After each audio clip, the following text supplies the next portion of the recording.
आरेख के बारे में पढ़ेंगे, ग्राफ क्या होता है और किस तरह से बनाया जाता है। तो मैंने आपको बताया कि हम कागज में जो ग्राफ पेपर होता है उसी पर हम ग्राफ बनाएंगे। कागज के तल को हम ही कार्तीय तल कहते हैं, कागज के तल को निर्देश तल या कार्तीय तल कहते हैं। इसे 4 भागों में हम बांटते हैं और प्रत्येक भाग चतुर्थांश कहलाता है। इस तरह से आप देखेंगे, पहला चतुर्थांश, दूसरा और तीसरा और चौथा चतुर्थांश। इस पूरे कागज के तल को हम क्या बोलेंगे?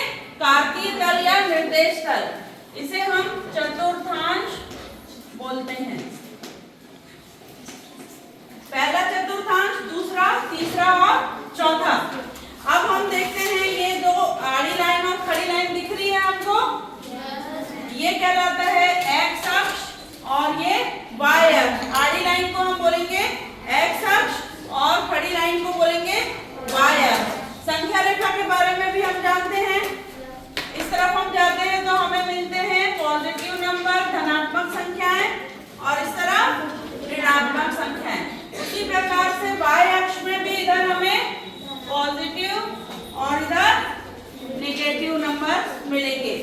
अब जहां से हम चलना शुरू करते हैं वो कहलाता है इसका केंद्र, निर्देश तल का केंद्र कहलाता है। अब जब हमने चलना शुरू नहीं किया मतलब क्या हो रहा है? 0 पर है ना? तो इस मूल बिंदु का निर्देशांक क्या हो जाएगा? 0, 0। अब ये निर्देशांक क्या होता है? किसी भी बिंदु की स्थिति को हम जब इस पर दर्शाते हैं उसे निर्देशांक कहते हैं। और निर्देशांक को किस तरह से दर्शाते हैं? x, y। मतलब x जो है वो x अक्ष पर स्थिति को दिखाएगा और y जो है वो y अक्ष पर की स्थिति को दिखाएगा।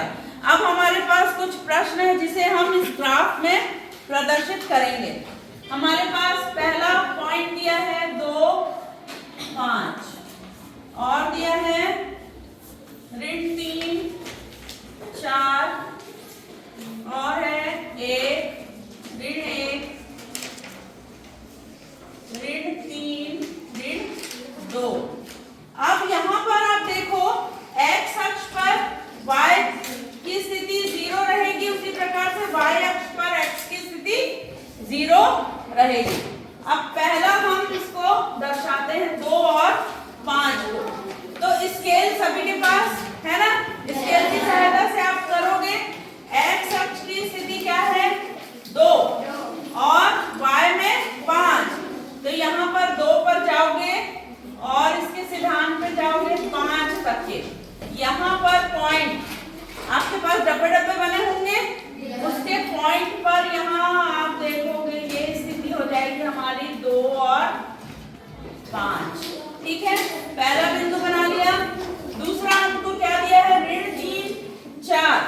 ऋण 3 मतलब x अक्ष पर किधर जाना है हमको? ऋण की तरफ। तो ऋण 3 किधर है? यहाँ। और क्या दिया है? 4। ऋण 3 और 4। आप डैश डैश करते हुए लाइन को खींचोगे, है ना? और ये वाले जो पॉइंट है ये हमारा क्या हो जाएगा? ऋण 3 और 4। अब आप देख रहे हो, देखो दोनों धनात्मक था तो वो प्रथम चतुर्थांश में आया, है ना? प्रश्न पूछा जाता है कि इस बिंदु की स्थिति कौन से चतुर्थांश में आई। तो पहला, यदि दोनों धन है तो पहले में आएगा। यहाँ देखो x अक्ष ऋण में है और y धन में है, तो दूसरे चतुर्थांश में आ गया। फिर दूसरा क्या है? 1 और ऋण 1। यहाँ पर भी x अपना क्या है? धन में है और y है ऋण में, तो कहाँ जाएगा? यहाँ पर क्या हो जाएगा? 1 ऋण 1। फिर है ऋण 3 और ऋण 2। अब देखो दोनों ऋण में है तो कहाँ जाएगा? है ना? ऋण की हो जाएगा। तो अब आप देखो ऋण 3 और ऋण 2, तो ये यहाँ पर आएगा। ऋण 3 ऋण 2। तो इस तरह जो भी आपको बिंदु दिया गया है उसको ग्राफ पेपर में इस तरह से हम प्लॉट कर सकते हैं, ठीक है।